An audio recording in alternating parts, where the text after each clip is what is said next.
హల్లెలూయా. మన ప్రభువైన యేసుక్రీస్తు నామములో మీకు శుభములు. గుడ్ మార్నింగ్ అండి. మేల్కొన్నారా? బాగున్నారా? సంతోషంగా ఉన్నారా? మనం ఎల్లప్పుడూ సంతోషంగా ఉండాలని దేవుడు కోరుతున్నాడు. మనమే ఏదో ఒకటి తెచ్చుకొని దాని గురించి ఆలోచించుకుంటూ దిగులు పడుతూ బాధపడుతూ ఎప్పుడు చూసినా నిరుత్సాహంగా ఉంటున్నాం. అక్కర్లా. మన ప్రభువునందు నిరీక్షణ ఉంచండి, ఆయన నమ్మండి, ఆయన ఉన్నాడని మీరు విశ్వసించండి. మీ సమస్యలకి, మీ బాధలకు కారణమైన ప్రతి కీడు నుండి మనల్ని తప్పించి విడిపించే ప్రభు మనకు ఉన్నాడన్న ధైర్యం మీకుంటే యు కెన్ ఓవర్కమ్ డిస్కరేజ్మెంట్ కదా.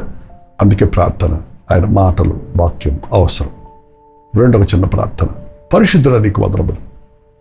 మా హృదయం ఎలా ఉందో నీకు తెలుసయ్యా. పైకి బాగున్నామని అందరూ అనుకుంటున్నారు, కానీ అంతరంగంలో ఉన్న కృంగుదల, నిరుత్సాహం, హృదయాంతరేంద్రియాలను పరిశీలించే నీకు బాగా తెలుసు కనుక కృంగిన వారిని లేవనెత్తేవాడివని, నిన్ను ఆశ్రయించిన వారికి ఏ మేలు కొదువు లేకుండా దీవించేవాడివని మేము నమ్ముటకు, నేను నిరీక్షించుటకు సహాయం చేయము. క్రీస్తు నామములో అడుగుచున్నాను తండ్రి, ఆమేన్. ఏంటండి నిరుత్సాహంగా ఉన్నారా? ఎందుకు అలా ఉన్నారు అని అడిగినప్పుడు ఏం లేదండి అంటారు. చూడండి, కాదండి, మీరు ఇన్ని సంవత్సరాలుగా మీ భార్యతో కాపురం చేస్తున్నారు, మీ భర్తను బాగా ఎరుగున్నారు, మీరు ఎప్పుడు ఎలా ఉంటారో వాళ్ళకి తెలియదా? ఎవరు అడగకపోయినా నీ ఇంటి వారు నీ ముఖాన్ని చూసి మీ అమ్మ అడుగుద్ది కదా, ఏం బాబు అలా ఉన్నావు, ఏమైంది? వాళ్ళు ఎవరు అడగకపోయినా ఈ రోజులు ఎవరెవరిని పట్టించుకోవటం లేదులేండి, కానీ ప్రభు అడుగుతున్నాడు, ఎందుకు అలా ఉన్నావు, ఏమైంది? ఏమీ లేదనకండి, ఏమైందో చెప్పండి. చెప్పు ఊరుకోవటం కాదు, ఆయన్ని నమ్మండి. ఆయనకి చెప్పారా, మీ పని అయిపోయింది. అంటే పని అయిపోయిందంటే ఆ బాధకు కారణమైన విషయంలో నుండి మీరు బయటపడిపోయినట్టే. నిరుత్సాహం అనేది సర్వసాధారణం అండి. అది ఎవరికి అతీతమైంది కాదు. అది పేదలకైనా, ధనవంతులకైనా, గొప్పవాళ్ళకైనా, ఆరోగ్యవంతులకైనా, అనారోగ్యవంతులకైనా, ప్రతి ఒక్కడికి, అంత పెద్ద భక్తులు కూడా, బైబిల్లో చూడండి, భక్తులు కూడా, మోషే లాంటి భక్తుడు గారు, నా వల్ల కాదు ఇక నేను వీళ్ళని భరించలేను, ఒకరోజు కుంగిపోయారు. చూడండి, నేను చచ్చిపోతాను అంటున్నాడు. ఆ నిరుత్సాహం ముదిరిపోతే చచ్చిపోతామంటారు, పారిపోతామంటారు. అక్కర్లే. ఆ నిరుత్సాహంలో ప్రభుతో మాట్లాడు. మనుషులతో మాట్లాడితే అంత నెగిటివే, అంతా మనకు బాధే. ఎవ్వరూ ఎవరి మాటలతో మనల్ని ఆదరించలేరు, కానీ దేవుడితో మాట్లాడు. దేవుడితో మాట్లాడతానే ప్రార్థన అంటున్నామండి. ప్రార్థన అంటే ఏదో రాసుకొని చెప్పేది కాదు, అంతరంగంలో నుంచి వచ్చే కేక, మూలుగు. దావీదు కూడా చాలాసార్లు నిరుత్సాహపడ్డాడు. ఎన్నో ఘటనలు ఉన్నాయి. ఆయన అడిగితే కనుక మనం, ఆయన అడగటం అంటే బైబిల్లో చూడండి, ఓవర్ నైట్లో అంత పెద్ద రాజు కుమారుడు తన మీద తిరగబడితే సింహాసనం వదిలిపెట్టి కాళ్ళకి చెప్పులు కూడా వేసుకోకుండా నెత్తి మీద బొడ్డ వేసుకొని దొడ్డిదారిన నా కొడుకే నా మీద తిరగబడుతున్నాడే, వాడు నన్ను చంపినా నేను వాడిని చంపినా నాకే నష్టం, దేవుని నామానికే సిగ్గు కదా అని చెప్పి నరకదారిని వెళ్ళిపోతున్నాడండి. చుట్టూన్న వాళ్ళు కొంతమంది చీ చీ చీ చీ నీచుడా అని అపహాసం చేస్తుంటే, దూషిస్తుంటే, ఆ కృంగిపోయిన సమయంలో కూడా దేవుని మీద నిరీక్షణ ఉంచాడు. చూడండి, కీర్తన 42-43 చదివారు ఎప్పుడన్నా? కీర్తన 42:5 నా ప్రాణమా నాలో నా ప్రాణమా నీవు నా ఏల కృంగి ఉన్నావు, నాలో నీ వేళ తొందరపడుచున్నావు. యాంగ్జైటీ, ఆత్రపడుతున్నావు. నా ప్రాణమా నీవు నా ఏల కృంగిపోయి ఉన్నావు. Why are you disappointed, discouraged? మనసు బాగోలేదంటారు చూడండి, ఇదే అన్నమాట. నిరుత్సాహంతో నిన్నోడికి మనసు కలవరంగా ఉంటుంది. అడుగుతున్నాడు, నా ప్రాణాన్ని పరీక్షించుకుంటున్నాడు. నా ప్రాణమా నీవేళ కృంగి ఉన్నావు, నీవేళ నాలో తొందరపడుచున్నావు. ప్రశ్నతో ఆపటం లేదు. దేవుని యందు నిరీక్షణ ఉంచము, ఆయనే నా రక్షణకర్త అని నా దేవుడని చెప్పుకొనొచ్చు, ఇంకను ఆయనను స్తుతించు. హల్లెలూయా. మన ప్రతి శోధన నుండి, ప్రతి నిరుత్సాహం నుండి, నిరుత్సాహానికి కారణమైన ప్రతి ఓటమి నుండి, ప్రతి నింద నుండి, ప్రతి అవమానం నుండి, ప్రతి బాధ నుండి, ప్రతి కొరత నుండి, ప్రతి స్థితిగతుల్లో నుండి మనల్ని సరిచేయగలిగిన వాడు మన యేసయ్య. యేసునందు నిరీక్షణ ఉంచు. అన్ని విషయాల్లో మన వలె శోధించబడి పాపము లేని వాడిగా ఉన్న ప్రభు ప్రతి విషయములో శోధన జయించడానికి నీకు శక్తినిచ్చేవాడు. ప్రతి విషయంలోనూ దేవుడు నీకు తోడయండి, నీకు జయమిచ్చేవాడు. ఆయన యందు నిరీక్షణ ఉంచు. మనుషులు నమ్ముకుంటే మోసపోతాం, వాళ్ళ మాటలు నమ్ముకుంటే మనకు ఆదరణ దొరకదు. ఎవరితో చెప్పుకున్నా నీ గోడు, నీ బాధ తీరదు. మోకాళ్ళ మీద పడి దేవునితో చెప్పుకో. దావీదులో ఉన్న ప్రత్యేకత అదే. నా ప్రాణమా నీ వేళ నాలో కృంగి ఉన్నావు, నాలో నీ వేళ తొందరపడుచున్నావు. మళ్ళీ అదే అధ్యాయం కీర్తన 42:11 కూడా, నా ప్రాణమా నీ వేళ కృంగి ఉన్నావు, నాలో నీ వేళ తొందరపడుచున్నావు. దేవుని యందు నిరీక్షణ ఉంచుము, ఆయనే నా రక్షణకర్త, నా దేవుడు, ఇంకను నేను ఆయన్ని స్తుతించదను. కీర్తన 43:3 ఈ కీర్తనలు, అధ్యాయాలు తర్వాత విభజించబడ్డాయి. ఇవి మనకి ఈజీగా ఉండడానికి రెఫరెన్స్లు విడదీసి రాశారు, నెంబర్ చెప్పుకొని చూడడం. కానీ మొదట్లో బైబిల్ అంతా ఒకటిగానే ఉండేది. ఇప్పుడేమో నెంబర్లు ఎక్కువైపోయినాయి, మనకు వాక్యాలేమో మర్చిపోతున్నాం. రెఫరెన్స్లు గుర్తుంటాయి కానీ అందులో ఏముంది అన్నది గుర్తు లేకపోతే ప్రయోజనం ఏముందండి? దేవుని వాక్యాన్ని నమిలి బాగా జీర్ణించుకోండి. ఎక్కడ నొక్కినా ఆ వాక్యం బయటికి రావాలి. ఆయా సందర్భాలలో దేవుని వాక్యం ఆయా రీతిలుగా మనల్ని ఆదరిస్తుంది. ఆయన వాక్యం నమ్మిన వాడికి నిరుత్సాహం కలిగినప్పుడు ఏం చేయాలి, సంతోషం కలిగినప్పుడు ఏం చేయాలి, బాధ కలిగినప్పుడు ఏం చేయాలి, వ్యాధి వచ్చినప్పుడు ఏం చేయాలి, శ్రమ వచ్చినప్పుడు ఏం చేయాలి, శోధన వచ్చినప్పుడు ఏం చేయాలి అనేది వాక్యంలో మనకి తెలియపరచబడుతుంది. మళ్ళీ 43 కీర్తన 5 నా ప్రాణమే నీ వేళ కృంగున్నావు, నాలో నీ వేళ తొందరపడు. అంటే ఆయన జీవితంలో ఒక్కసారి కాదు, ఆయన జీవితంలో మళ్ళీ మళ్ళీ కృంగిపోతున్నాడు. ఆయనకి విడుదల వచ్చే వరకు మళ్ళీ మళ్ళీ అదే ప్రార్థన చేస్తున్నాడు, అదే సమాధానం చెప్పుకుంటున్నాడు. నాలో నీ వేళ కృంగున్నావు, నాలో నీ వేళ కృంగున్నావు. అవును, మీరు ఎప్పుడైనా ఆత్మ పరిశీలన చేసుకుంటారా?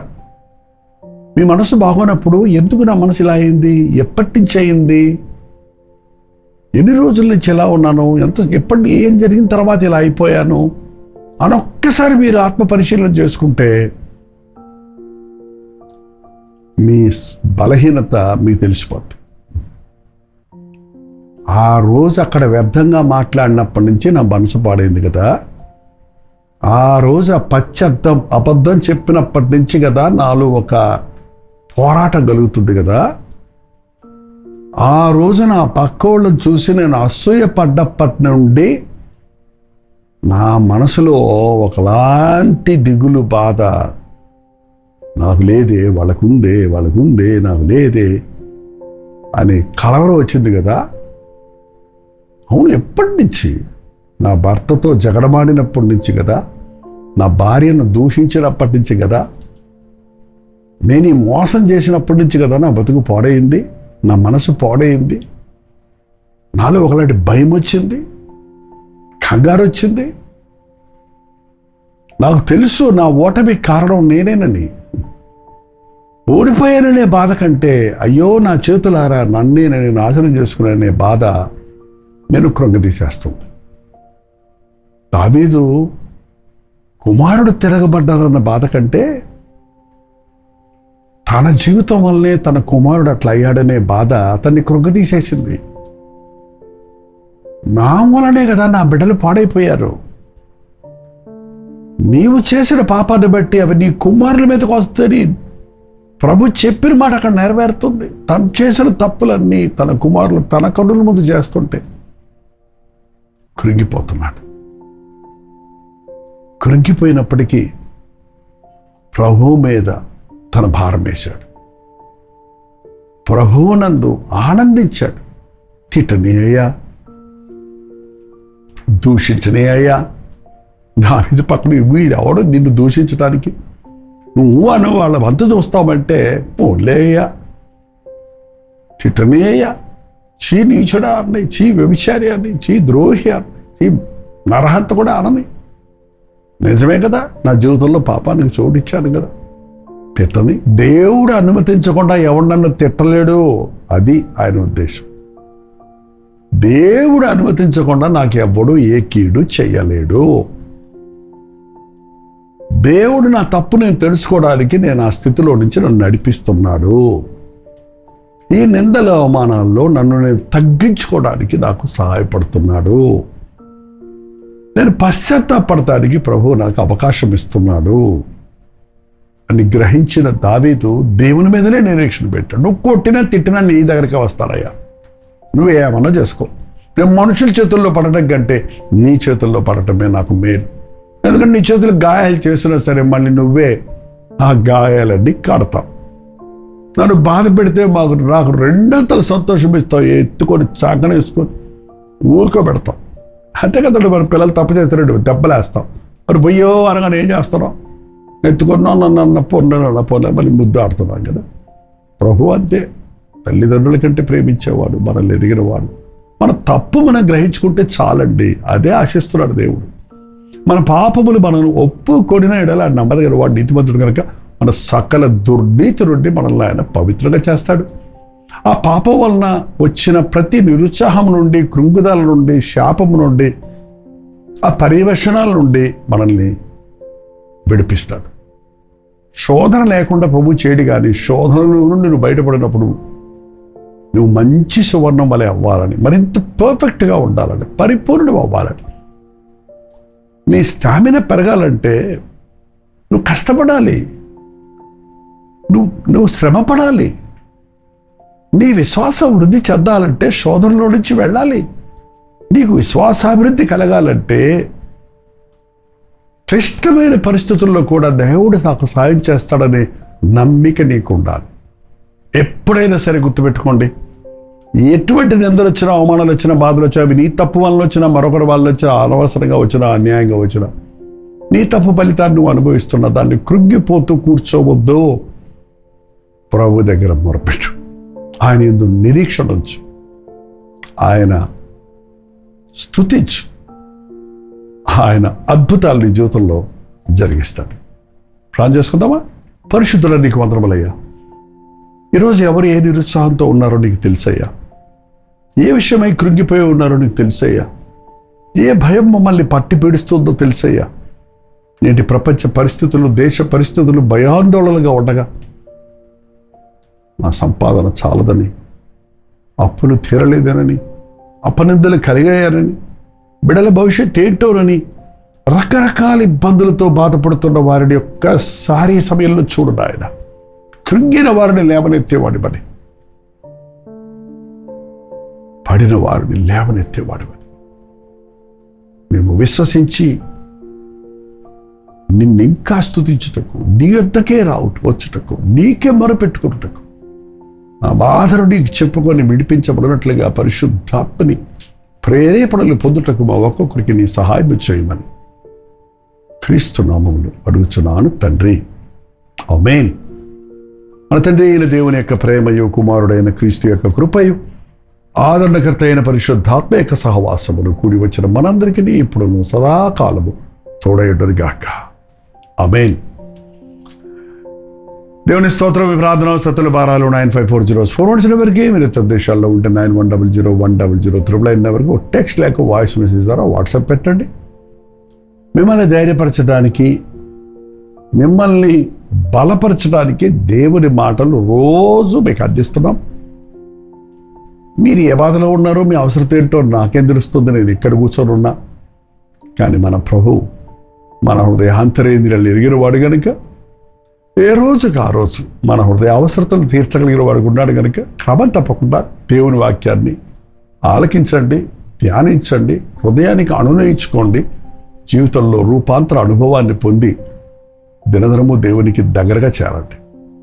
మా కొరకు కూడా ప్రార్థించండి. భారభరితమైన ఈ పరిచర్య కొనసాగించడం ఈ దినాలలో చాలా ఇబ్బందిగా ఉంది. సోషల్ మీడియా పరిచర్య కాకుండా తెలుగు, తమిళ, హిందీ, మలయాళం, బెంగాలీ, ఒరియా భాషల్లో ప్రసారమవుతున్న టీవీ కార్యక్రమాలు ఎంతో భారభరితమైనవిగా ఉన్నాయి. ప్రతి నెల ఎంతో బిల్స్ కట్టవలసి ఉంది. మీ ప్రార్థనలు గుర్తుపెట్టుకోండి. మిమ్మల్ని నేను డబ్బులు అడగడం లేదు, కానీ మీ ప్రార్థించండి. ప్రభువు మనం ప్రేరేపిస్తే, నాకు కాదు, ఆ టీవీ పరిచర్యల ద్వారా ఇతర భాషల వారికి కూడా సువార్త అందించబడినట్లుగా మీ విరాళాలు పంపించి, మీ సహకారాన్ని అందించి, మాకు దేవుడిచ్చే ప్రతిఫలంలో మీరు కూడా పాలిభాగస్తులు అవ్వండి. క్యూఆర్ కోడ్ స్కాన్ చేసుకోవచ్చు. ఈ విషయం మీకు ఇంకా వివరాలు కావాలంటే 8939393939 నెంబర్కి మీరు కాల్ చేయొచ్చు. ఉచితమైతే మధ్యాహ్నం 3 గంటలకు, హెచ్చరికలకు రాత్రి 9 గంటలకు కల్వరి ప్రతి దొరలో మళ్ళీ కలుసుకుందాం. అంతవరకు దేవుని మహాకృప మీకు తోడైన దాకా.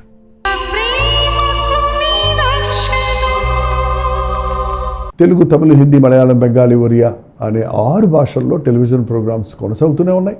భారభరితమైన పరిచయంలో మీరు సహకరించాలని ఆశిస్తే, ప్రభు మిమ్మల్ని ప్రేరేపిస్తే, మీ విరాళాలు, కానుకలు డాక్టర్స్ డే ఫౌండేషన్స్ అనే ట్రస్ట్ నెంబర్కి మీరు పంపించవచ్చు. అవి నేరుగా టీవీ ఛానల్స్కి వెళ్తాయి. అందులో ఏది మేము మా సొంత ఖర్చుల కొరకు ముట్టుకోవటం లేదు, వేరే పరిచయ కొరకు ముట్టుకోవటం లేదు. టెలివిజన్ పరిచయలో ఇంకా సువార్త వినని వారికి అది అందించాలని ఆశతో ఒక 20 సంవత్సరాలుగా కొనసాగుతున్న పరిచయం కొరకు ప్రార్థించండి, మీ సహకారాన్ని అందించండి. ఈ విషయం మీకు ఇంకా వివరాలు కావాలంటే 89393939 అనే నెంబర్కి మార్నింగ్ 10 నుంచి ఈవినింగ్ 10 లోపల మీరు ఫోన్ చేయండి. వివరాలు మీకు తెలియజేస్తాం.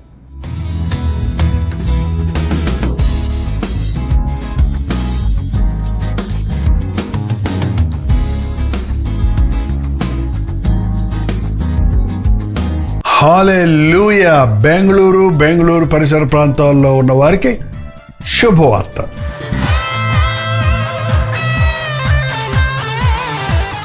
ప్రభుత్వమైతే బెంగళూరులో మే నెల 28వ తారీఖున ఒక ప్రత్యేకమైన 1 డే గెట్ టుగెదర్ను మీ కొరకు ఏర్పాటు చేస్తున్నాం. మధ్యాహ్నం 2 గంటల నుంచి 5 గంటల వరకు, 6 గంటల నుంచి 9 గంటల వరకు జరిగే ఈ 2 సెషన్స్లో పాల్గొని దైవాశీర్వాదాలు పొందండి. బెంగళూరు నుంచే కాకుండా చుట్టుపక్కల ఉన్న అనేక ప్రాంతాల నుండి, అటు ఆంధ్ర నుండి, ఇటు రాయలసీమ నుండి మీలో అనేకులు ప్రతిసారి గెట్ టుగెదర్కి వస్తున్నారు. ప్రభు మీకు చేసిన మేళ్లను గురించి చెప్తున్నారు. మీ భారాలు పంచుకొని మీ కొరకు వ్యక్తిగతంగా ప్రార్థించడానికి, మిమ్మల్ని ముఖాముఖిగా చూడటానికి అవకాశం కలిగజేస్తున్నారు. సోషల్ మీడియా ద్వారా, టెలివిజన్ ద్వారా వాక్యం మీద మేలు పొందుతున్న మిమ్మల్ని ముఖాముఖిగా చూడాలని, ఆధ్యాత్మికంగా బలపరచాలని బెంగళూరు వస్తున్నాం. ఈ 1 డే గెట్ టుగెదర్ దేవుని సన్నిధిలో మనం గడుపునట్లుగా, దేవుని ఆత్మ కార్యాలు చూచినట్లుగా, ఆయన సందేశాన్ని విని ఆనందించినట్లుగా రండి, పాల్గొనండి. మరి ముఖ్యంగా ప్రార్థించండి. మీ స్నేహితులకి, బంధువులకి అందరికి కూడా తెలియచేయండి. ఈసారి చిరునామా మారింది, గమనించండి. Jesus calls prayer tower, Netaji road, Frazer Town, near cantonment railway station, Bengaluru. ఇంకా విషయమై వివరాలు కావాలంటే క్యూఆర్ కోడ్ స్కాన్ చేసుకోండి. లేక 8939393939 నెంబర్కి మీరు కాల్ చేయండి. తప్పకొస్తారు కదా. మీ స్నేహితుల్ని, బంధువుల్ని అందరినీ పిలుచుకోండి. మీ కొరకు ప్రత్యేకంగా ప్రార్థన చేయడానికి, దేవుని వాక్యంతో మిమ్మల్ని బలపరచుటకు మేము ఆశిస్తున్నాం. రండి, పాల్గొనండి, దైవాశీర్వాదాలు పొందండి.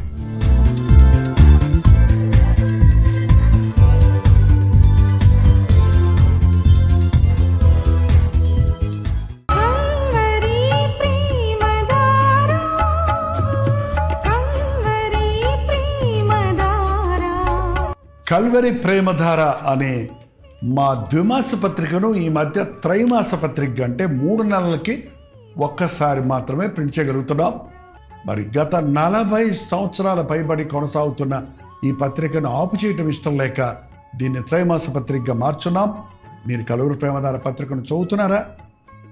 ఒక ఉచిత పత్రిక కావాలంటే ఇవ్వాలే మీ పేరు, చిరునామా, అడ్రస్తో పాటు ఇంటి నెంబర్తో పాటు క్లియర్గా పంపించండి. తప్పకుండా ఒక ఉచిత పత్రికను మీకు పంపిస్తాం.